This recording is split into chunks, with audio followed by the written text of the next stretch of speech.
إن الحمد لله نحمده ونستعينه ونستغفره ونؤمن به ونتوكل عليه ونعوذ بالله من شرور أنفسنا ومن سيئات أعمالنا من يهده الله فلا مضل له ومن يضلل فلا هادي له وأشهد أن لا إله إلا الله وحده لا شريك له وأشهد أن محمدًا عبده ورسوله اللهم صل على محمد وعلى آل محمد وبارك وسلم وصل عليه كما تحب وترضى أما بعد فأعوذ بالله السميع العليم وبوجهه الكريم وسلطانه القديم من الشيطان الرجيم بسم الله الرحمن الرحيم وَإِذْ أَخَذَ اللَّهُ مِيثَاقَ النَّبِيِّينَ لَمَا آتَيْتُكُم مِّن كِتَابٍ وَحِكْمَةٍ ثُمَّ جَاءَكُمْ رَسُولٌ مُّصَدِّقٌ لِّمَا مَعَكُمْ لَتُؤْمِنُنَّ بِهِ وَلَتَنصُرُنَّهُ قَالَ أَأَقْرَرْتُمْ وَأَخَذْتُمْ عَلَىٰ ذَٰلِكُمْ إِصْرِي قالوا أقررنا قال فاشهدوا وأنا معكم من الشاهدين فمن تولى بعد ذلك فأولئك هم الفاسقون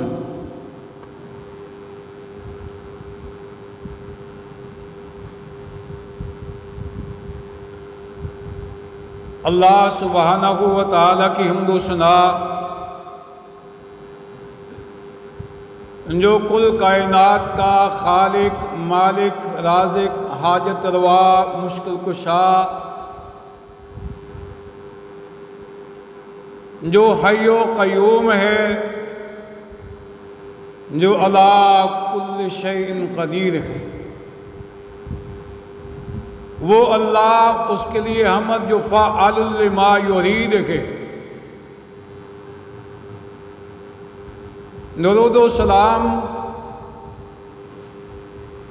نبی آخر الزمان، امام الانبیاء، سید الانبیاء، شافع روز جزا جناب محمد رسول اللہ صلی اللہ علیہ وآلہ وسلم کی ذات پر، جن کے سر پر اللہ کریم نے ختم نبوت کا تاج رکھا، جنہیں سب سے آخری پیغمبر، آخری رسول بنا کر بھیجا، جنہیں آخری کتاب عطا فرمائی قرآن کریم، جنہیں یہ آخری امت ہم جیسے گنہگار لوگ بھی بنایا، اس پیغمبر جناب محمد رسول اللہ صلی اللہ علیہ وآلہ وسلم کی ذات پر بے حد و حساب درود و سلام میری اور آپ کی طرف سے۔ آپ کی یہ جامع مسجد، مسجد نور، اللہ کریم اپنی رحمت سے، اپنے فضل سے، اپنے کرم سے، اپنی مہربانیوں سے اسے ہمیشہ تا قیام قیامت شاد آباد رکھے، اور بنانے والوں کے لیے اللہ اسے صدقہ جاریہ بنا دے، اور جتنے لوگ یہاں سے فیض یاب ہوں، فیض حاصل کریں، کتاب و سنت کی تعلیم حاصل کریں، کتاب و سنت کے داعی بن جائیں، کتاب و سنت کا پیغام لے کر جائیں، ان سب کو اللہ کریم اپنی خاص رحمتوں سے نوازے، اور اس محلہ کے لیے دعا کہ اللہ اس مسجد کو ان سب کے لیے خیر، برکت، رحمت کا سبب بنا دے۔ قرآن کریم تیسرا سپارہ 17ویں رکوع کی پہلی آیت مقدسہ مطالعہ آپ حضرات کے سامنے تلاوت کرنے کی توفیق ہوئی ہے۔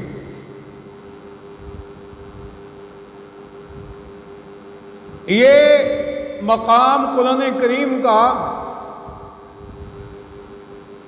اس کائنات، اس زمین، اس آسمان اور اس نظام کے وجود میں آنے سے پہلے یہ ایک عالم ارواح کے اندر اللہ وحدہ لا شریک نے ایک کانفرنس، ایک جلسہ، ایک اجتماع اس کا قیام فرمایا، اور اس اجتماع کے اندر جیسے ہمارے وجود ہیں، ہمارے شراپے ہیں، ہمارے جسم ہیں، اس طرح سے انبیاء کرام علیہم السلام وہاں موجود نہیں تھے، اس لیے کہ وہ عالم ارواح کا مسئلہ تھا۔ عالم ارواح کے اندر یہ مجلس اللہ تعالیٰ نے قائم کی، اور اس مجلس کے اندر اس بات کا اظہار فرمایا ہے کہ کائنات بنیں گی، کائنات کے اندر انسان جائیں گے، کائنات میں انسان بسیں گے، ان کی رہنمائی کے لیے، ان کی ہدایت کے لیے، ان کو پیغام دینے کے لیے، ان کو دعوت دینے کے لیے، ان کو ہدایت کا راستہ دکھانے کے لیے، انہیں ہدایت کی طرف لا کر کے اللہ کے مقرب بنانے کے لیے بھی تو کسی کو چاہیے۔ تو وہ حضرات جن کو وہاں بلایا، جن کی روحوں کو اللہ کریم نے وہاں بلایا، ان تمام روحوں کو انبیاء کرام علیہم السلام کی ارواح کہا جاتا۔ تھوڑے سے وقت کے اندر میں یہ نبی علیہ السلام کی سیرت پہ چلے جانا کہ اب اس کائنات کے اندر انسان آ گیا، انبیاء آ گئے، انبیاء کے بعد آخری پیغمبر، آخری رسول جو گئے، اس کا تذکرہ فرمایا ہے۔ اس پر ایک حدیث پاک علماء کرام کی موجودگی میں اس حوالے کے ساتھ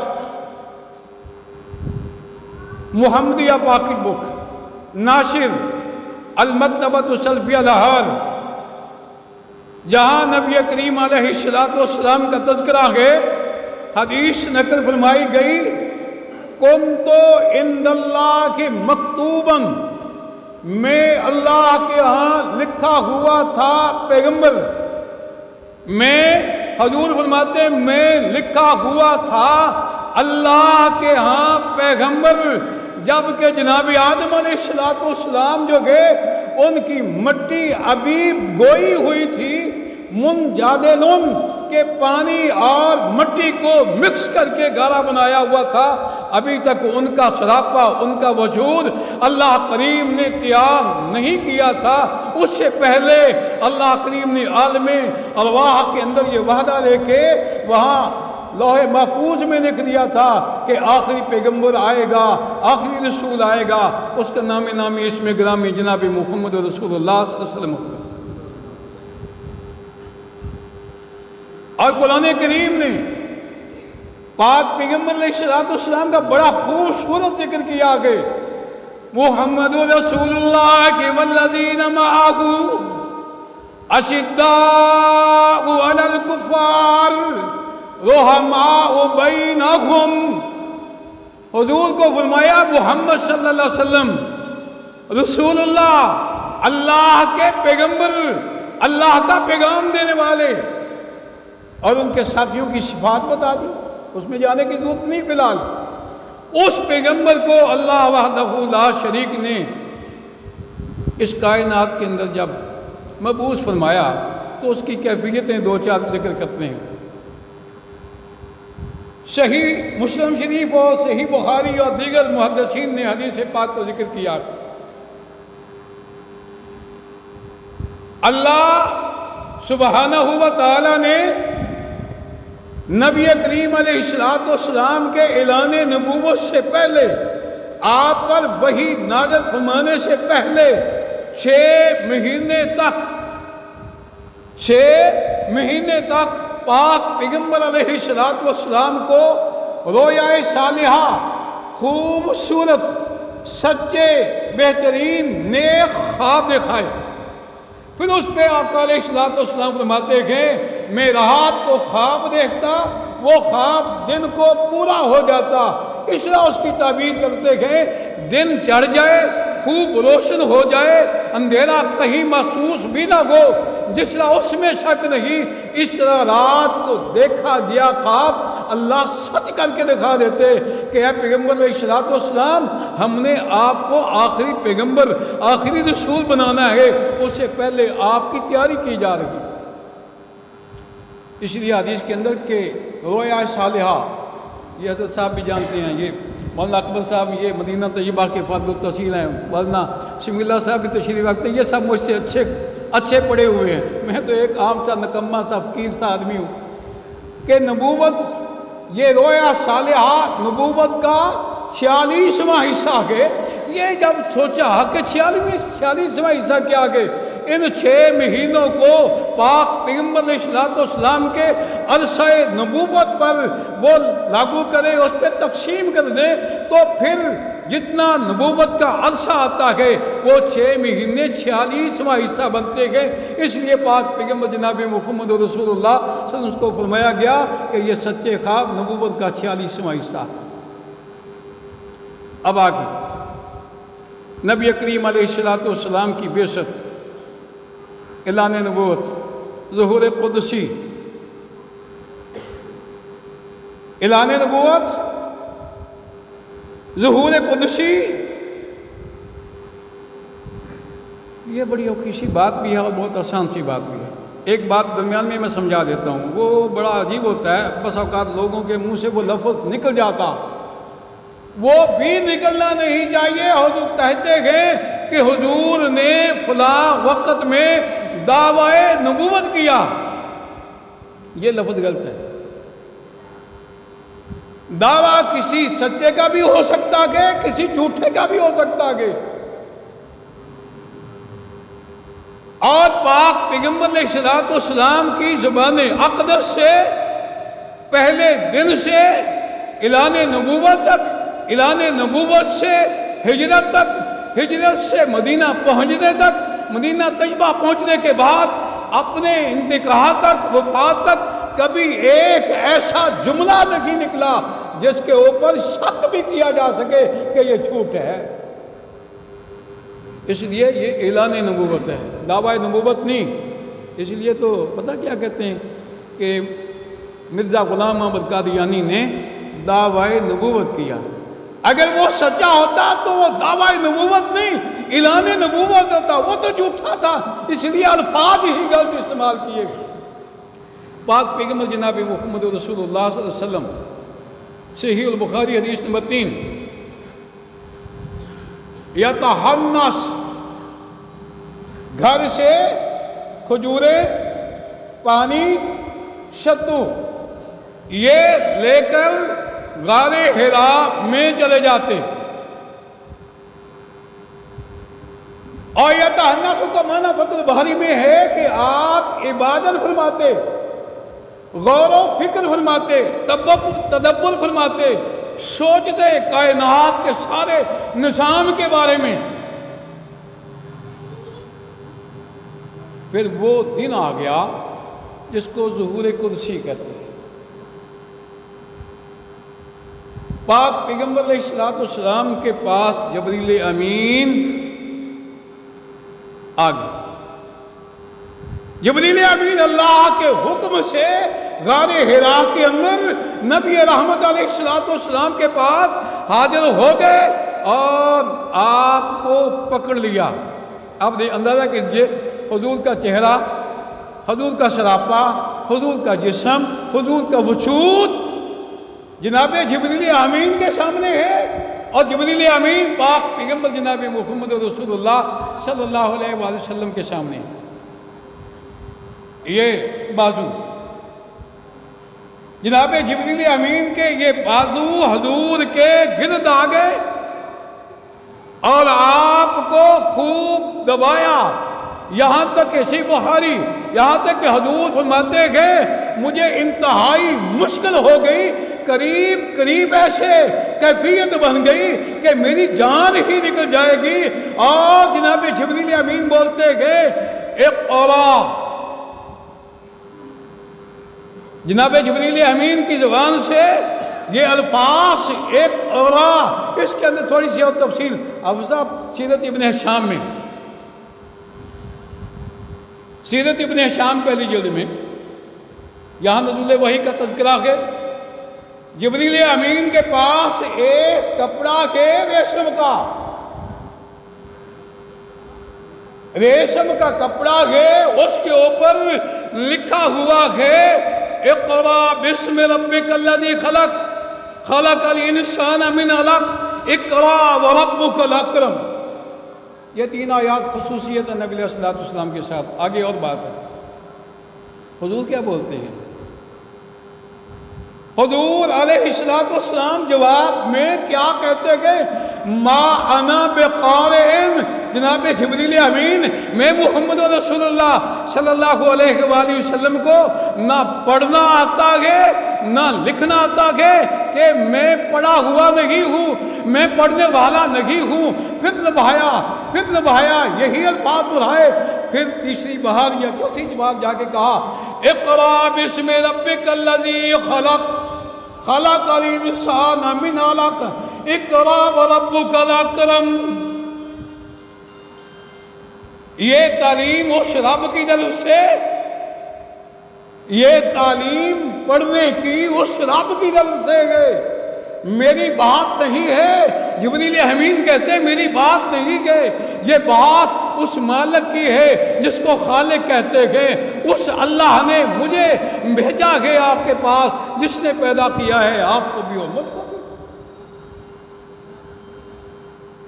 اللہ اکبر۔ اور پھر انسان کو اپنی حیثیت یاد کرا دی۔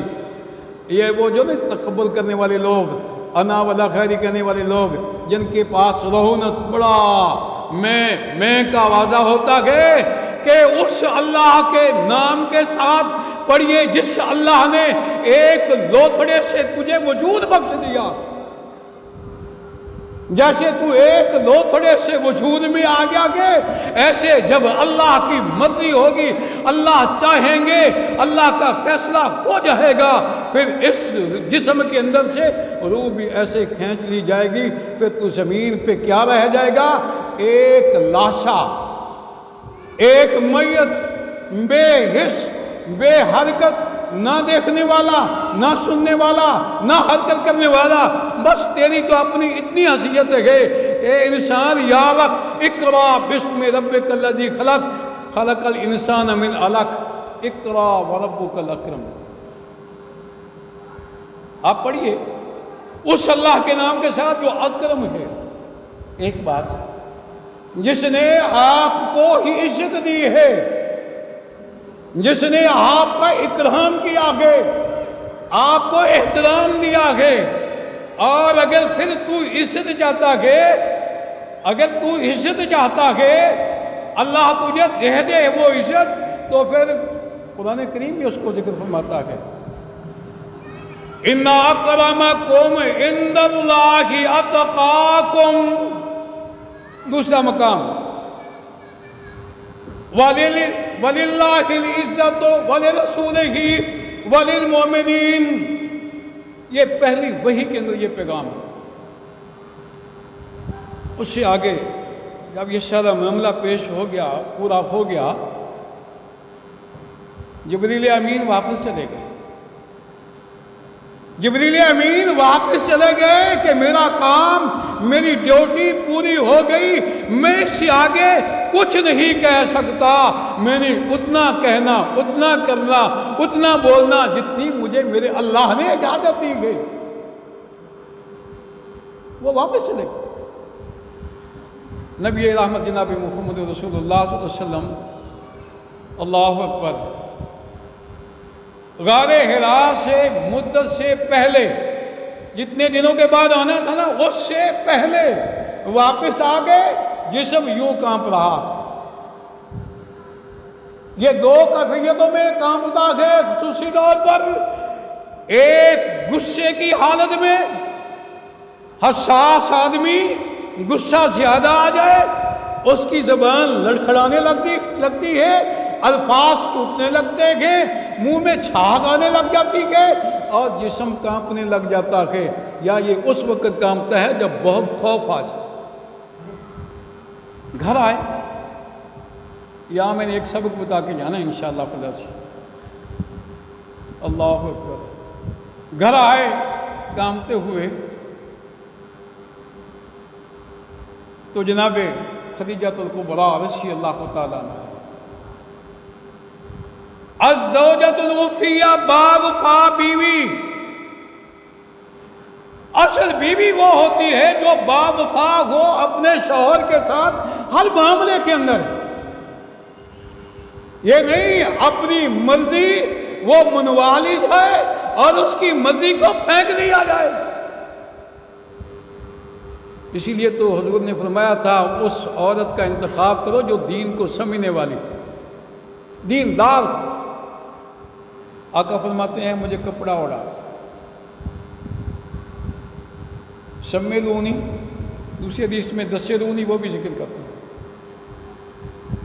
آپ کی ساتھ پر کپڑا ڈال دیا گیا، وقت گزرتا گیا اور کیفیت بدلتی گئی، حضور کا جسم کانپنے سے بند ہو گیا،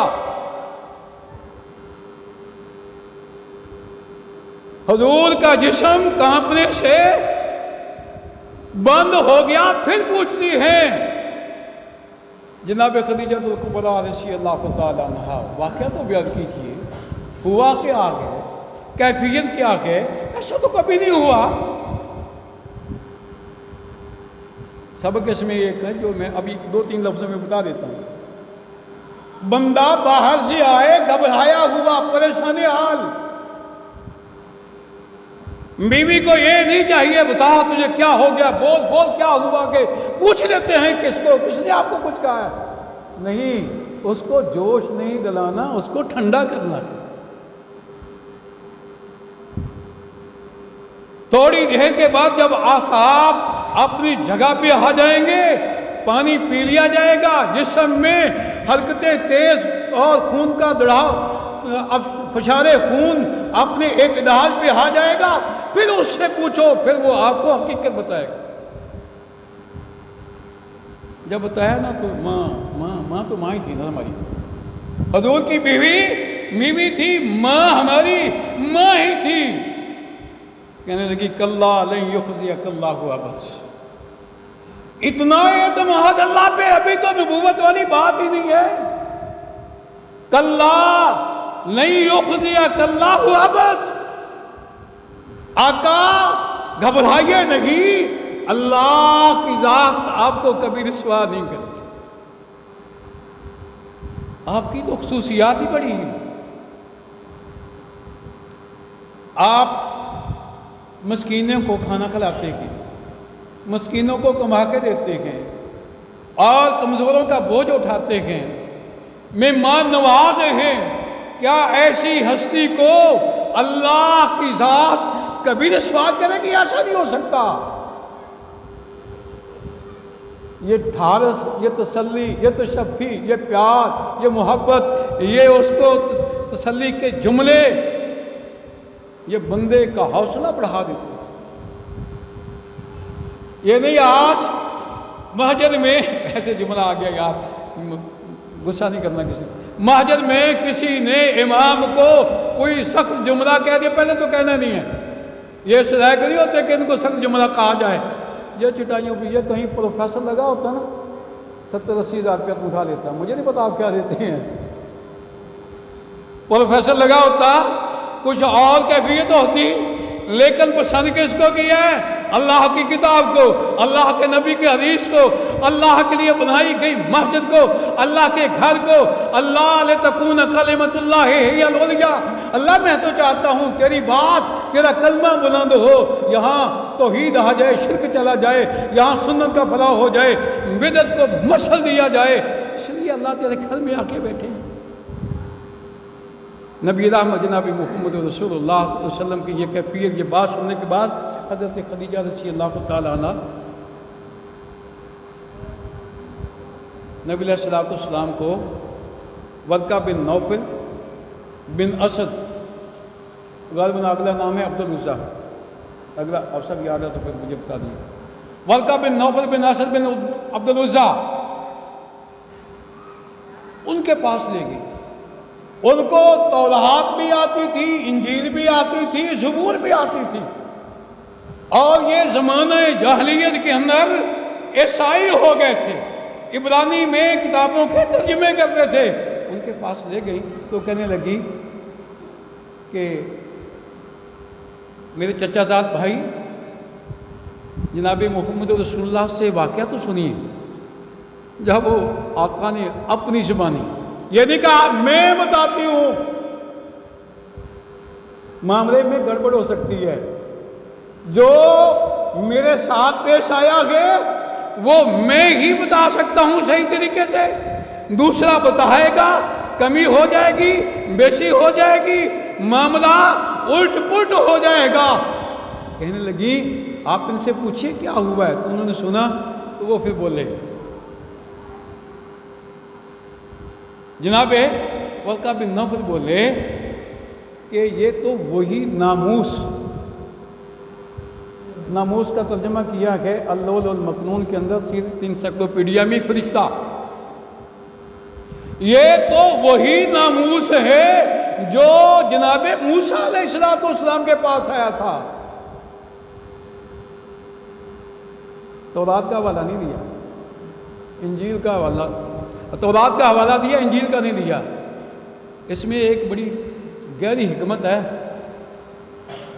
بہت بڑی گہری حکمت ہے کہ آپ کا پالا، آپ کا واسطہ، آپ کا ٹکراؤ عام لوگوں سے نہیں ہوگا، بڑے بڑے جگادر، بڑے بڑے طغیانی والے، بڑے بڑے سردار اور انا ولا خیری کہنے والے وہ ہوں گے۔ آپ تنہا، وہ بڑے طاقتور، جیسے موسیٰ علیہ السلام کے سامنے کون تھا؟ فرعون تھا۔ فرعون نے کیا کہا تھا؟ فَحَشَرَ فَنَادَى فَقَالَ أَنَا رَبُّكُمُ الْأَعْلَىٰ۔ حضور نے فرمایا ایک وہ تھا اور ایک یہ ابی جہل ہے۔ یہ اس لیے لطیف بات اس میں یہ ہے کہ آپ کا ٹکراؤ اتنا بڑا ہوگا، آپ نے گھبرانا نہیں ہے۔ پھر اگلی بات، حضور کی زندگی کی اگلی بات جو فرمائی کہ اے محمد ابن عبداللہ اب تو ہے محمد رسول اللہ۔ یہ ترجمہ ہے حفظہ، کئی وہاں تلاش کرتے پھر بخاری شریف میں وہاں محمد رسول اللہ نہیں لکھا ہوا۔ یہ میں نے نا اپنی حفاظت کے لیے جملہ بولا ہے، اے محمد ابن عبداللہ اب تو ہے محمد رسول اللہ۔ کاش میں اس وقت باحیات ہوتا، زندہ ہوتا، یا جازان طاقتور کڑیل جوان ہوتا۔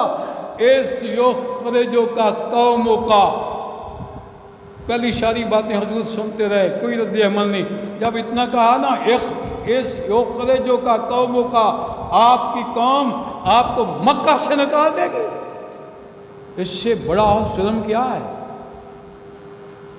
گھر میرا، شہر میرا، باپ یہاں میرا تھا، دادا میرا یہاں تھا، اور دادا میرا یہاں تھا، سارے رہنے والے میرے یہاں کے، یہ تو شہر ہی میرا کے، میرے شہر کے لوگ میری زمین سے جو اللہ کو پسندیدہ ہے زمین، اس سے باہر نکال پھینکیں گے۔ اللہ اکبر۔ آپ نے فرمایا ہاں ضرور نکال دیا جائے گا، ہاں کاش میں اس وقت بڑا کڑیا جوان ہوتا، میں آپ کی مدد فرماتا، میں آپ کی مدد فرماتا۔ یہ ابتدا کی بھی سبق دے دیا گیا، گھبرانا نہیں ہے۔ اب یہ ائمہ کے نام پیغام ہے کہ بندے تھوڑے، بندے زیادہ، مقتدی کام، مقتدی زیادہ۔ میں اگلے دن نا ایک مولوی صاحب تھے، نہیں مولوی صاحب ہیں وہ، ایسے بڑے تگڑے ہیں ویسے تو، میں نے نا ایک جنازہ پڑھا 15 منٹ والا، 20 منٹ دھوپ میں کھڑے رہے، تو بھائی 20 منٹ دھوپ میں کھڑے رہے اور جنازہ پڑھا 15 منٹ والا۔ میں نے دوست کو کہا اس سے بہتر ہے میرے جنازے میں صرف 40 بندے آ جائیں، جو جنازہ تو صحیح پڑھ لے تو میں بخشا جاؤں گا. بندے تھوڑوں کی بات نہیں ہے. فرمایا طاقتور ہو کے رہنا ہے، گھبرانا نہیں ہے، اپنے اعصاب بھی مضبوط رکھنے ہیں، اپنے ارادہ بھی مضبوط رکھنا ہے. آپ کی قوم آپ کو یہاں سے نکال. اچھا اب یہ واقعہ کب کیا ہے؟ یہاں تھوڑا سا ذکر کرے پھر بس کر جاتے ہیں. اس کی کچھ تاریخ کا تعین ہو سکتا ہے تو ہاں جی اس کا تاریخ کا تعین ہے. 610 عیسوی 610 عیسوی 10 اگست یہ عیسوی لحاظ سے. اور وہ دن مسلم شریف کی روایت ہے. حضور فرماتے ہیں میں سوموار کو پیدا ہوا، سوموار کو مجھے اللہ نے بعثت عطا فرمائی، میری نبوت کا اعلان ہوا. میرا یوم ولادت، میرا یوم بعثت ایک ہی ہے، وہ دن ہے سوموار کا. پھر تاریخ دانوں نے اس پہ بحث کر کے دیکھا کہ اللہ کریم نے قرآن میں فرمایا کہ شہر رمضان الذی انزل فیہ القرآن ھدی للناس وبینات من الہدی. قرآن کا نزول پہلی وہی قرآن کا سبق ہے. یہاں میں ایک سبق دے کے جاؤں گا پھر انشاءاللہ مجھے یاد آ گا. پہلی وہی قرآن کی ابتدا ہے. وہ ابتدا کب ہوئی ہے؟ وہ ماہ رمضان میں ہوئی ہے اور ماہ رمضان کی طاق رات میں ہوئی ہے. اور آخری عشرے کی پہلی طاق رات جو ہے اس دن سوموار بھی تھا، وہ طاق رات 21ویں بھی تھی، وہ 10 اگست بھی تھا، وہ 610 عیسوی بھی تھا. اس وقت جو ہے یہ نزول قرآن ہو. اب یہاں ایک سبق میں دوں نا، یہ حافظ صاحب یہ ایک لفظ یاد رکھنا نا، آپ کو اس سے بہت زیادہ آتا ہوگا لیکن میں یاد دلا دیتا ہوں. یہ منکرین حدیث کے لیے ایک پیغام ہے. بڑے دنیا میں ایسے ایسے منکرین حدیث، بس قرآن کافی ہے، حدیث کا کیا ہے؟ حدیث تو منی گھاٹتا ہے، بعد میں لکھی گئی ہے. اتنے اطلاعات. میرا ایک ہی ہمیشہ سوال ہوتا ہے، بہت سے بھاگ گئے منکرین قرآن، منکرین حدیث، قرآن کافی ہے. مجھے یہ بتا دو، آپ بھی یاد رکھیں، مجھے یہ بتا دو، میرا سوال ہوتا ہے مجھے یہ بتا دو کہ یہ قرآن ہے، اس کی سند کیا؟ بڑا بولیں گے یہ قرآن ہے. بھئی قرآن تو ہم مانتے ہیں، تم بتاؤ کہ یہ قرآن آیا کیسے ہے؟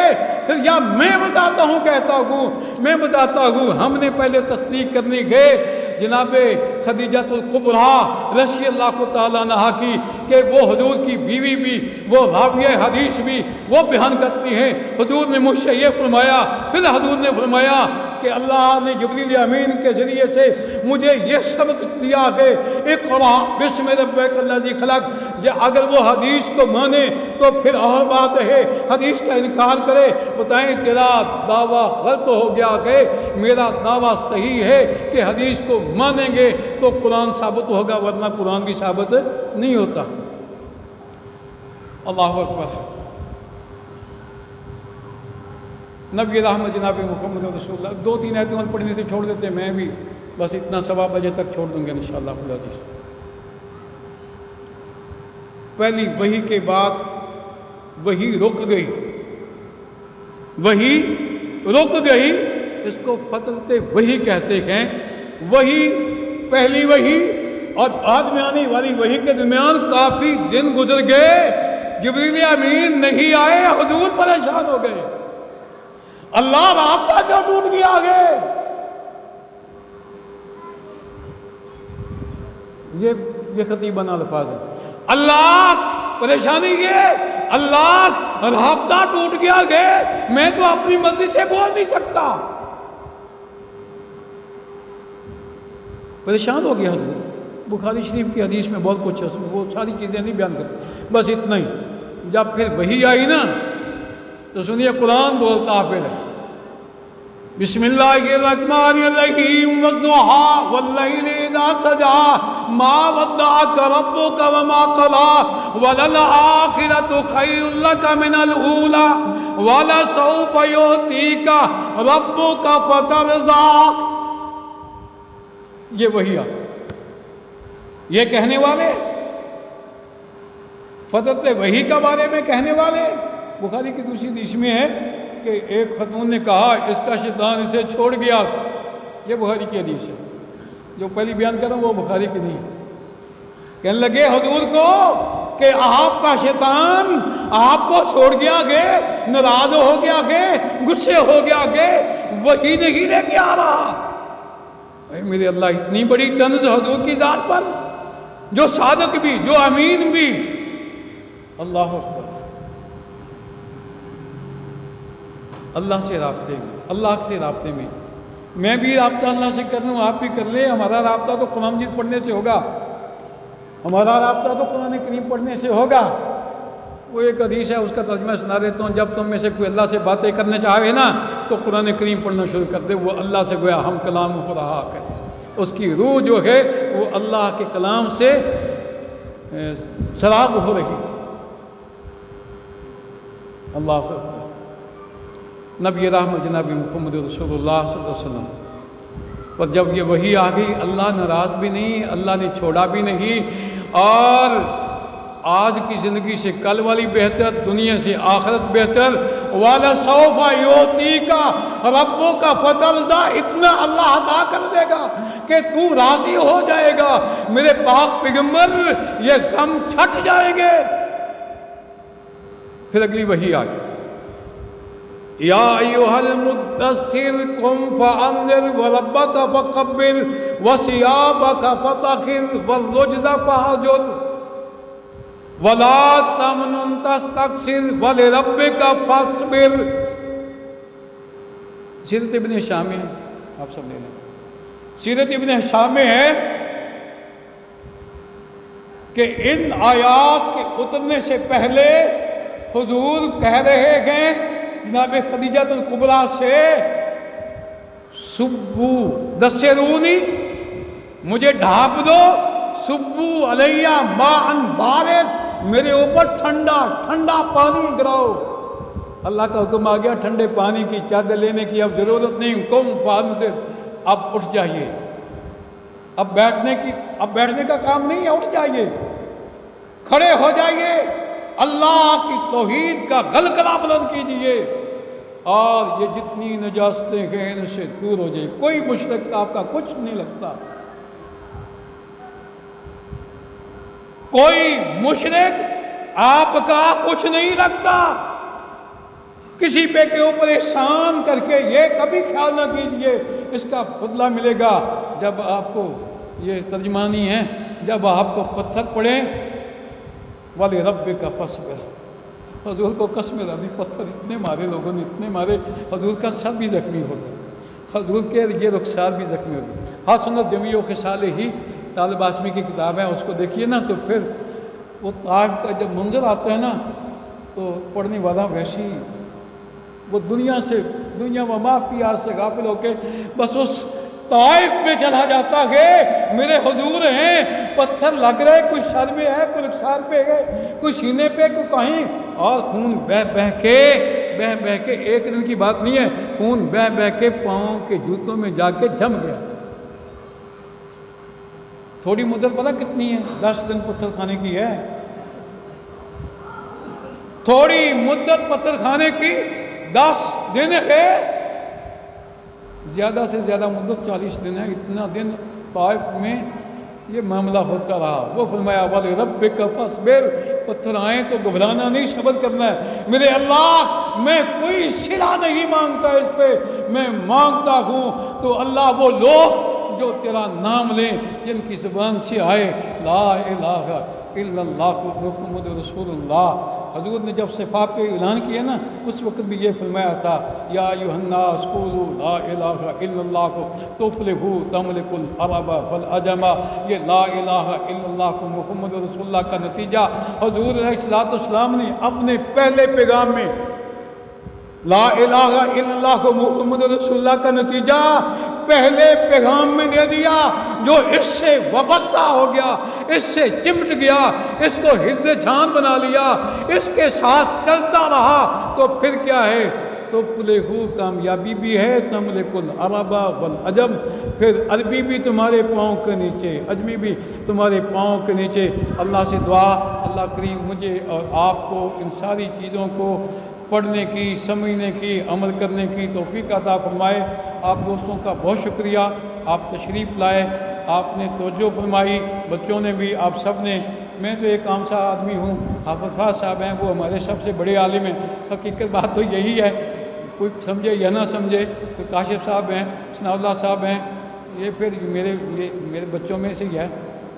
حافظ مزمل صاحب، یہ اکبر صاحب بھی مدینہ طیبہ سے فیض یاب ہو کے آئے ہیں. ان کو ابھی بڑی کوششیں کرنی پڑیں گی. آپ مولانا اکبر صاحب کو ابھی بہت کوششیں کرنی